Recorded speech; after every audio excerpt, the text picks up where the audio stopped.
Bonjour à toutes, bonjour à tous.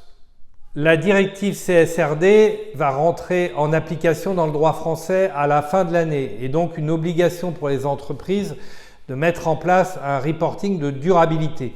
Alors cette fameuse directive CSRD, elle a été publiée au journal officiel de l'Union européenne le 16 décembre 2022 et elle va rentrer dans le droit français à la fin de l'année 2023. L'objectif pour les directeurs financiers et les directeurs généraux, c'est de se préparer et d'anticiper. Reporting de durabilité, directive CSRD, qu'est-ce qui va changer ? Je dirais que ce qui va changer, c'est à peu près tout, puisque on parle de plus de 50 000 entreprises concernées en Europe, ce qui fait à peu près 12 000 entreprises en France.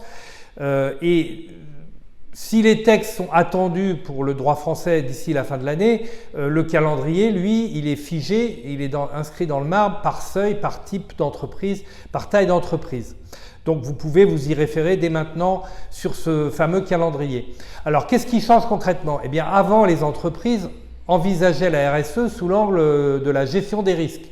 D'ailleurs souvent, la RSE relevait de la gestion des risques dans l'entreprise. Eh bien, à partir de cette nouvelle directive, les entreprises vont devoir aborder la RSE sous un angle global. Elles seront soumises à un reporting selon une double matérialité, la matérialité financière, mais aussi la matérialité impact. Donc, c'est vraiment une révolution qui se met en marche dans les entreprises.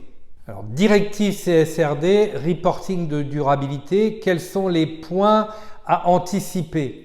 Alors, parmi les points à anticiper, c'est tous les points qui sont liés à la chaîne de valeur.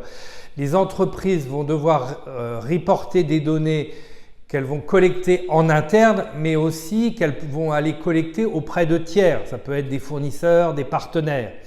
Et bien évidemment, le niveau de fiabilité sera différent entre l'interne et l'externe. Donc, les entreprises devront mettre en place des procédures pour garantir la fiabilité des données collectées en interne, mais surtout celles collectées auprès de tiers.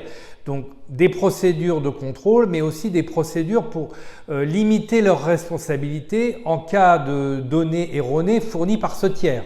Directive CSRD, reporting de durabilité, quelles opportunités ? Alors il y a une grande opportunité avec cette directive, c'est que faute de référentiel, un certain nombre d'entreprises communiquaient des données sur la RSE un peu de manière anarchique et souvent ces données, quand on consulte les DAF de notre réseau, elles n'étaient pas réconciliées avec des données gérées par la finance ou par les systèmes d'information de l'entreprise. Donc cette directive apporte une opportunité de remettre l'église au centre du village. L'objectif de la directive CSRD et de ce fameux reporting de durabilité, eh bien, c'est de ne surtout plus faire de surenchère. La qualité doit primer sur la quantité.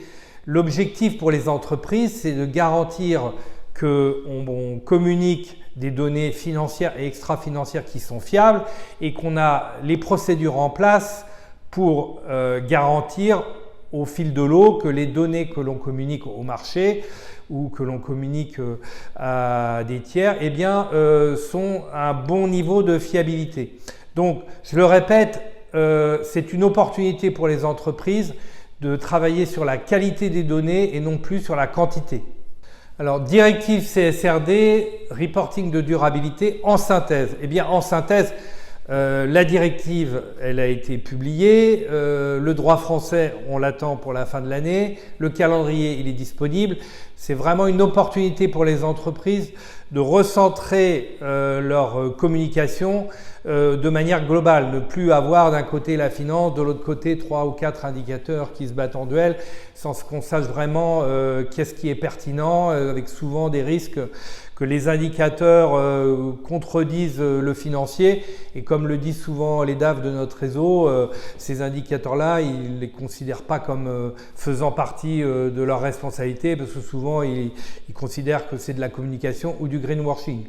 Donc, on a vraiment pour toutes les entreprises une opportunité d'avoir une approche globale dans la communication financière.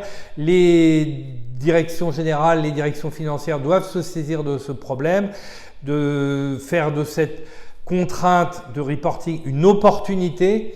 L'objectif, c'est de travailler tous ensemble à l'intérieur de l'entreprise autour d'un référentiel commun.